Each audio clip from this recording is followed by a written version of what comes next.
Faridpur Durgapur block के। पिछली बार उन्होंने लगाया था उनके माथे पर राज तिलक, लेकिन किसानों में है गहरी नाराजगी क्योंकि उनकी समस्याओं को कभी नहीं देखा नरेंद्र ने। उन्हें छोड़ दिया गया है जमाखोरों के हवाले। 266 रुपए प्रति बोरा बिकने वाला यूरिया बाजार से है गायब। भुगतान करना पड़ रहा 500 से 550 रुपए तक। धान की सरकारी खरीदारी में होती है बड़ी गड़बड़ी। शिकायत करने पर नहीं होती कार्रवाई। किया जाता है दावा नरेंद्र के खुले संरक्षण का। तो आज चर्चा उन किसानों की ही। आप जुड़ चुके हैं आर्थिक धारा से। अभिवादन स्वीकार कर स्मृति का चैनल को कर ले सब्सक्राइब। लौट कर आगे बढ़ाते हैं चर्चा को। पांडवेश्वर विधानसभा क्षेत्र है उद्योग और कृषि में समृद्ध।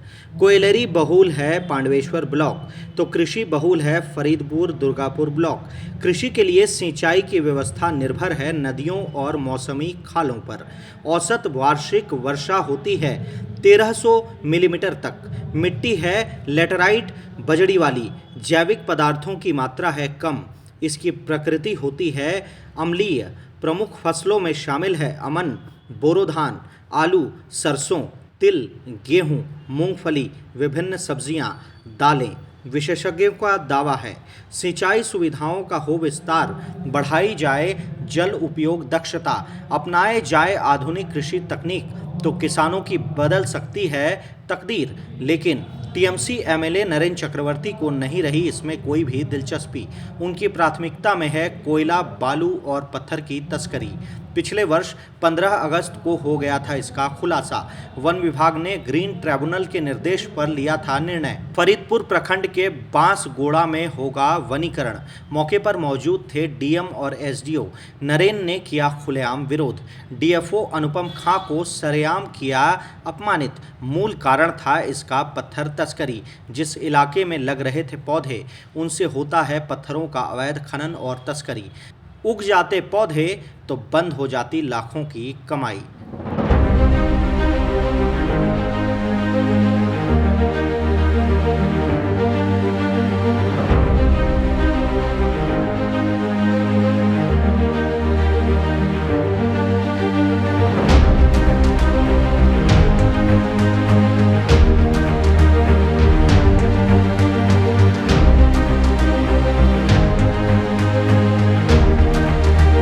लौटते हैं किसानों की समस्या की तरफ। किसानों को पशुपालन, रेशम उत्पादन, मत्स्य पालन, बागवानी के लिए नहीं किया जाता प्रोत्साहित। ब्लॉक में सक्रिय है प्राइमरी एग्रीकल्चर कोऑपरेटिव सोसाइटी। इन्हें कहा जाता है पैक्स। ये सीधी जुड़ी होती हैं किसानों से।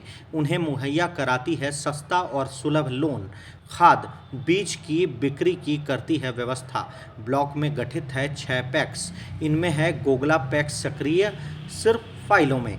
किसान बनते हैं इनके सदस्य। संचालित करती है चुनी गई कमेटी। लेकिन इस ब्लॉक में नहीं होता निष्पक्ष चुनाव। प्रभाव रहता है तृणमूल का। स्वाभाविक रूप से नियंत्रित करते हैं इसे स्थानीय एमएलए नरेंद्र चक्रवर्ती।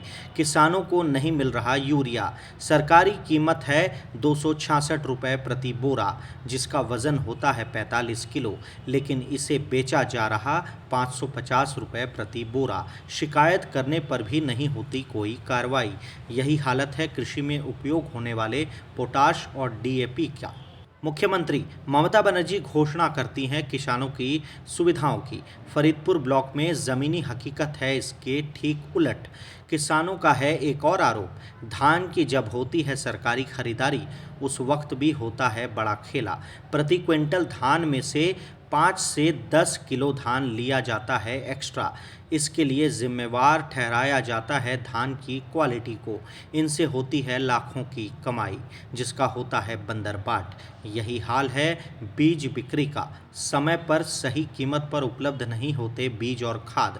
बड़ी राशि का खेला होता है कृषि विकास पैक्स के नाम पर। आमतौर पर कभी सही ऑडिट नहीं होता इन पैक्सों का। अर्जित राशि का बंटवारा करता है सक्रिय सिंडिकेट। यह स्थिति है अधिक भयावह क्योंकि सीमावर्ती पांडवेश्वर और दुर्गापुर हैं औद्योगिक इलाके। वैसे ही ग्रामीणों की अधिक दिलचस्पी रहती है उद्योगों में क्योंकि वहां से होती है नकदी आय। यदि कृषि क्षेत्र में चलती रही लूट तो किसानों को बंद करनी पड़ेगी अपनी खेती। वर्ष 2021 के विधानसभा चुनाव चुनाव में फरीदपुर दुर्गापुर से मिली थी नरेन को 8,398 वोटों की लीड। पांडवेश्वर में पिछड़ गए थे 4,595 वोटों के अंतर से। जीत मिली थी मात्र 3,803 वोट से। फरीदपुर के ग्रामीणों का रोष इस चुनाव में हो सकता है उनके लिए बेहद खतरनाक। ग्रामीण इलाकों में सघन प्रचार चला रही बीजेपी, क्या होगा इसका असर, देखना होगा दिलचस्प। इस वीडियो में इतना ही। बने रहे हर अपडेट के लिए आर्थिक धारा के साथ, कि हम जुड़े हैं अपनी माटी अपनी थाती से। नमस्कार।